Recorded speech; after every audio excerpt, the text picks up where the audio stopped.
Wu Qing, is an attempt to classify phenomena in terms of 5 quintessential processes represented by the emblems wood, fire, earth, metal, and water. And its place in Chinese medicine, as well as many other intellectual pursuits, have been misunderstood ever since the first Occidentals were applied to explain Chinese natural philosophy to the West over 300 years ago. During this century, the academic world has made some advances towards a better appreciation for 5-element theory. And the Chinese term that we use to translate 5 phases, Wu Qing, Wu is the number 5 and Qing means walk or move. It perhaps implies a process as opposed to an element itself. It's important to think of element in a different way that we normally think of it in English, more a movement, a process. And the theory of the 5 phases is a system of correspondences and patterns that subsume events and things, especially in relationship to their dynamics. Each phase is in an emblem that denotes a category of related functions and qualities. The phase wood is associated with active functions that are in a growing phase. Fire designates itself to functions that have reached a maximum state of activity and that are about to begin to decline or a resting period. Metal represents functions that are in a declining state, and water represents functions that have reached maximal state of rest and are about to change. In this approach, we look at the elements in forms of positioning and movement, like physics. Finally, earth designates balance or neutrality. Earth is the buffer between other phases. The 5 phases correlate observable phenomenon of human life into images derived from the macrocosm. Like I mentioned before, they serve a similar function as that of the elements in other medical systems. And the 5 phases can be used to describe an annual cycle in terms of biological growth and development. Wood corresponds to spring, fire to summer, metal to autumn, and water to winter. Earth, what is that? That's the transition state.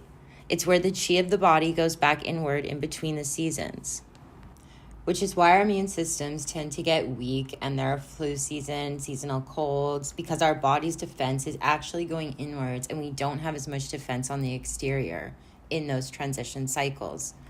The 5 phases or 5 elements were not documented until the 4th century BCE, and some imitation of the 5 phases can be found in many writings around the period from 500 to 200 BCE. It was a time of great intellectual and political social ferment in China.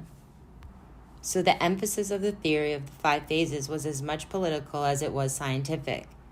And the first dated systemized theory of the 5 elements was by someone named Zhou Yan, approximately 350 to 270 BCE. It was created by him and his followers. The 5-element theory did receive quite a bit of criticism in its early stages, especially due to the challenges in its practicality or veracity. But despite their early criticism, the 5-phase theory became an important framework in Chinese medicine. One reason for this is that the Chinese investigative study tends to be inductive only to a point and then proceeds with deductions based on the classics. The 4 classics that I mentioned on my page, the Huangdi Jing Su Wen, Ling Shu, the Jingui Yaolui, the Wenbing, and the Shenghan Lun. The way I look at the 5-element theory is that it's like one of the many tools to have in your tool belt as a doctor of Chinese medicine. When you are in a practice and you are treating people, maybe it's not the best approach for every pathology, but there are certain pathologies where the 5-element theory comes in perfectly. It's always better to have more tools in your belt than less. The application of the 5 elements or phases to seasonal growth is only one example of how the system was used. There are corresponding elements to the seasons. There are also 5 generic categories for classifying many more perceptions from color, sounds, odors, tastes, sensations to emotions, animals, dynasties, and even the planets.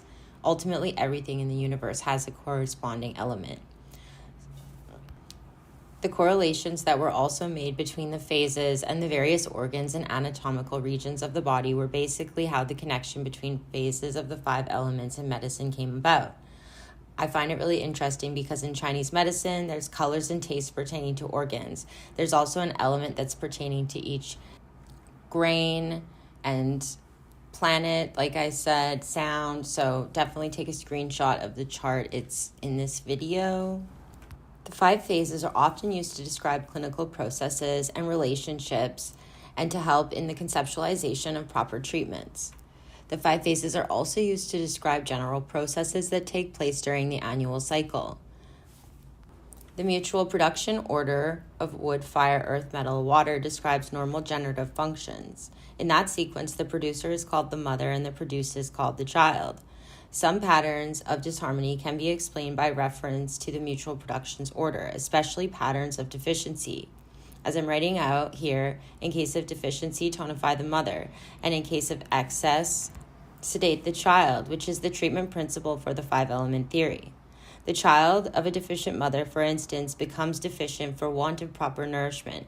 Conversely, when the child is deficient, it may steal the chi of the mother, making it deficient as well.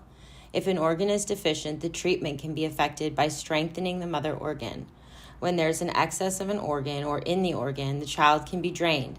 The concept of treatment is important in acupuncture, but is seldom used in herbal medicine. Another sequence that goes around the star, not in a circle, but in a clockwise around the star shape, is known as the mutual checking or mutual controlling order. I call it the mutual or overacting sequence. There's many names for one thing in Chinese medicine, which can be confusing, but you just have to memorize them all and know they mean the same thing. The control order, like the mutual production order, describes naturally occurring phenomena, and it ensures that the mutual production order does not overgenerate and cause imbalances. A disharmony within the control order might mean that an organ is exerting excess control over the organ that it regulates, and this would lead to a deficiency in the regulated organ, or the organ that should be regulated may become the regulator. So other situations can arise, but these are the 2 most likely. The former imbalance is known as the insulting cycle, or you can also call it the counteracting sequence or cycle, and the latter as the overacting sequence. The counteracting sequence, which goes the opposite way of the overacting sequence. And that's how these elements and organs can affect each other. You have the mother that promotes the son. The mom can overact on the son, and the son can counteract on the mom. Under normal conditions, water promotes wood. Abnormally, water affecting wood is known as mother affecting son, and wood affecting water is known as the son affecting the mother. And definitely memorize your chart. Make and memorize your chart of the mom in sun points as well as the 5-element points, and always refer back to the treatment principle. In case of deficiency, tonify the mother. In case of excess, reduce the sun. The 5 elements and the 5 tastes. The sour taste goes to the liver. The bitter taste goes to the heart. The sweet taste goes to the spleen. The pure or pungent taste goes to the lungs. The salty taste goes to the kidneys. If the liver is diseased, one should not eat pungent foods. If the heart is diseased, one should not eat salty foods. And this is from the Spiritual Access or the Spiritual Pivot, the Ling Shu. In Chinese medicine, we say if an organ is diseased, one should avoid the taste related to the element that controls that organ along the controlling sequence. For example, the salty taste pertaining to water. Water overacts on fire, and therefore an excess of salt may injure the heart. So it can get quite complex, but always refer back to your 5-element theory. And lastly, I'm going to give you a little preview on a video that I will be posting in a while, maybe a couple weeks, on a detailed video on the emotions from Giovanni and how they relate. It talks a lot about Zong Fu 5-element theory, so stay tuned for that. But here's a little preview. The 5 elements, as we talked about, each have a corresponding emotion. And those emotions in excess or deficiency can become pathological. Liver pertaining to anger.